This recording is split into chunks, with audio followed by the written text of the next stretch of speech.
Boss Motovlog. Andito tayo ngayon sa Motor Trade Dasmariñas, along Emilio Aguinaldo Highway lang to. Makikita mo na agad dito ang bagong kulay ng XRM DS, o ito yung tinatawag na dual sport. Kumbaga pwede mo siya pang city, at the same time pwede mo rin siya isabak sa mga light off-road.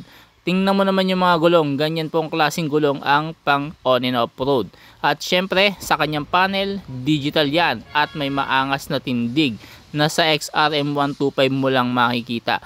Distinct, ito lang ang meron at inspired po ito sa CRF 150. Dito na sa Pilipinas ginagawa ang XRM at tayo ay nagdi-distribute ng XRM sa ibang bansa, kaya hindi ka mahihirapan sa pyesa. Dito lang po nauso at ito ay ginawa talaga para sa Filipino rider. Sakto sa kalsada ng Pilipinas at ang presyo ay nagkakahalaga ng 72,890 dito sa Motor Trade Dasmariñas. May tatlong variant ang XRM. Meron niyang Dual Sport, Dual Sport X at yung motard na naka-mags na, naka-disc brake harap at likod. Ang version na ito ay Dual Sport na naka-disc brake sa harapan, drum brake sa likod. 125cc ang makina at kayang sumipa ng 9.5 horsepower. Fuel injected na kaya matipid sa gasolina at napakadaming pyesa, hindi ka mahihirapan maghanap dahil 2 dekada na po ang XRM sa market.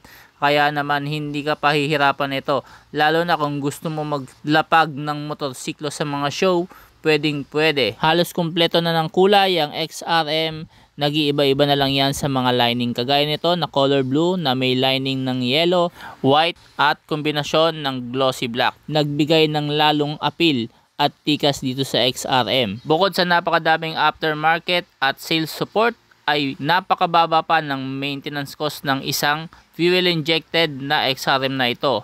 Halos gulong, brake pad at iba pa na mga basic maintenance lang ang papalitan mo rito. Wala ka nang gagawin kundi gumamit ng motor kung panghanap buhay mo. Pasok na pasok at pwede mo ring ilong ride. May underseat compartment yan, maglagay ka pa ng top box, sigurado pwede ka na maglayas kasama ng buong pamilya mo. Madaling gamitin, magaang dalhin, kahit newbie rider ka hindi ka mahihirapan. Semi-automatic lang kaya hindi mo na kailangan pumiga ng clutch, magbababa ka lang ng cambio.